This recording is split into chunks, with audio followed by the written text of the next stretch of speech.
अगर आप भी चाहते हैं कि आरसीएम म्यूजिक के वीडियो सबसे पहले आप तक पहुंचे, तो लाल बटन को दबा के चैनल को सब्सक्राइब जरूर करें और साथ में बेल आइकन को दबाना ना भूलें।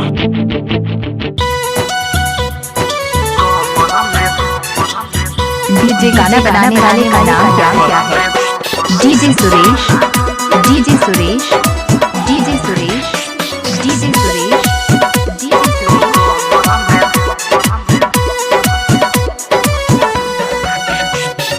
बूते लागल दिया बूते लागल तब कमरा में दहाड़ा उठे लागल।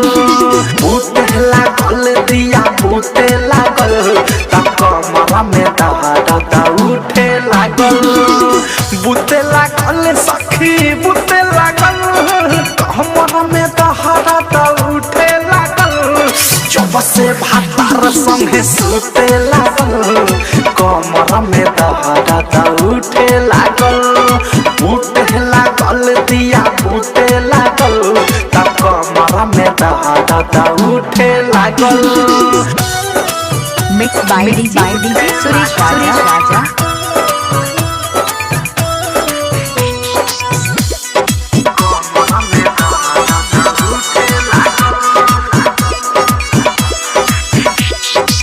देखे ना ये जे राती के से जे गोदी में लेबे लगा बदे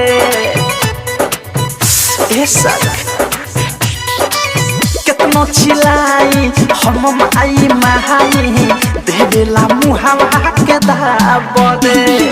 टूटे लागल देहे टूटे लागल लागे पराने मोड़ा छूटे लागल। जब से भातार संगे सुते लागल कमरा में दहाड़ा उठे लागल। बूते लागल दिया बूते लागल तब कमरा में दहाड़ा उठे लागल।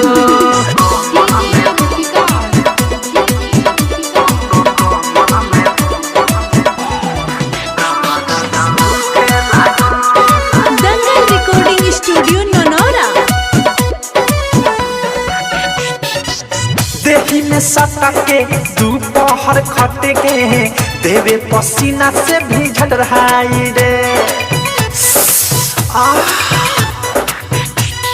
चटर चटर करे देह मोटा जहरे चोली देवे ना सिधाई रे।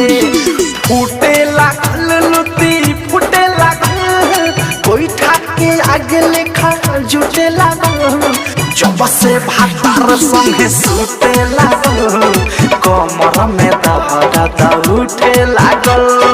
बूते लागल दिया बूते लागल तब कमरा में दहाड़ा उठे लागल। Music by DJ Suresh Shankar Basti.